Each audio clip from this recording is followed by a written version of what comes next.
Welcome, ladies and gentlemen. This slide video is going to walk you through phase changes and how energy plays into those phase changes. We've got a wonderful picture here of ice cubes melting.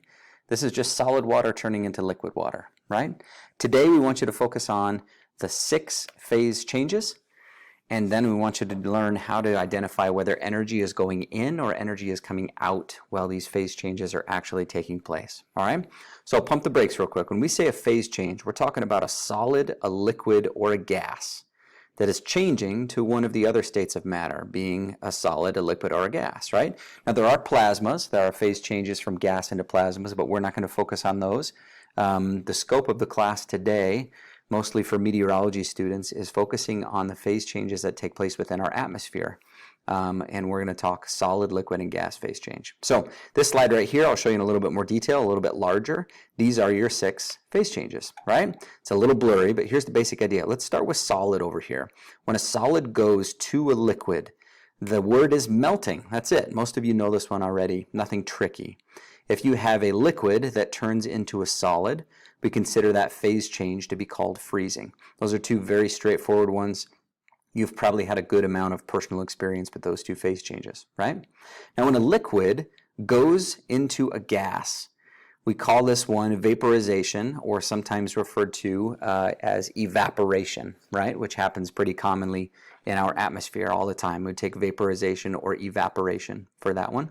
And when a gas cools down and turns back into a liquid, we call that condensation. And so that would be like the droplets of water that form on the outside of a cold drink on a warm day. Those 4, for the most part, almost all students know when they walk into my class. The other 2 are a little less well known. For example, a solid can turn directly into a gas, not going through the liquid phase at all. Make sure you understand that.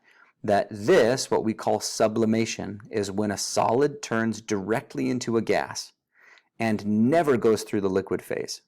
Okay, an example of this would be dry ice.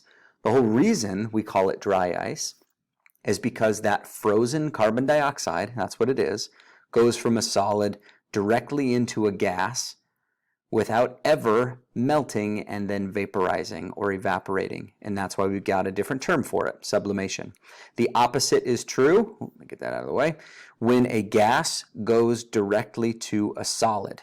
I'm not talking about quickly to liquid, then quickly to solid, but a gas directly to a solid. We call this deposition. Deposition happens in the winter time when you wake up in the morning and there's a thin layer of frost on your car windshield.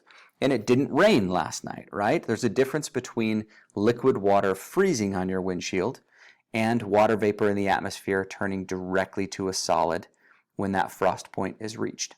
So those are the 6 that we need you to know. I want you to have them memorized. This is one of the few things in this class we'll actually ask you to memorize. If we describe a phase change, we want you to be able to come up with one of these 6 names here that describes the actual phase change. Okay?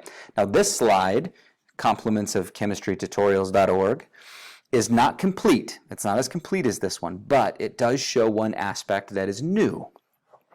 Anytime a phase change takes place, it is happening because heat energy is either going into the material or heat energy is being removed or is leaving the material.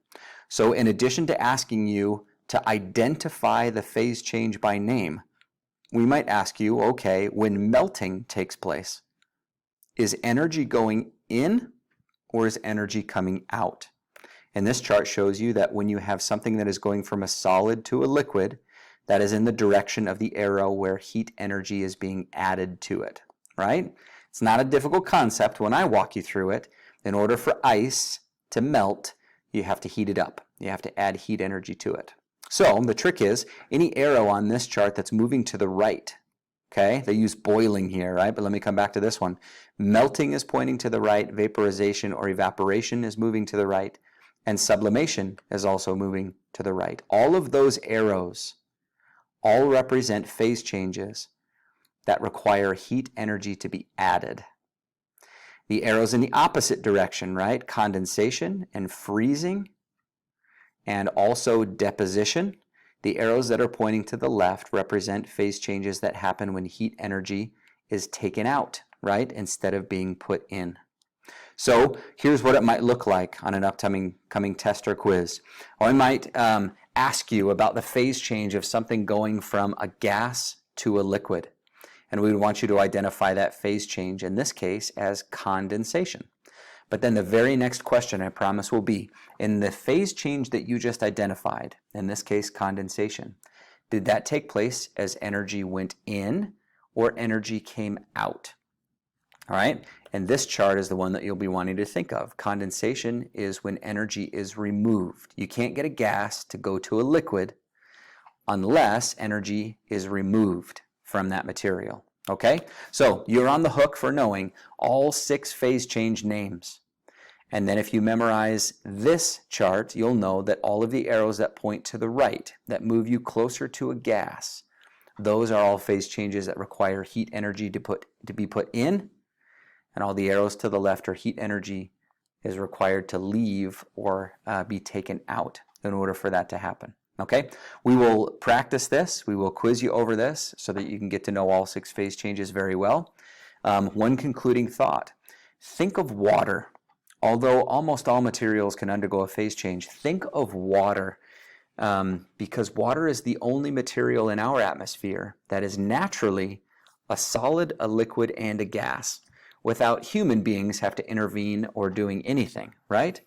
In our atmosphere, water can be found as a solid, a liquid, and a gas.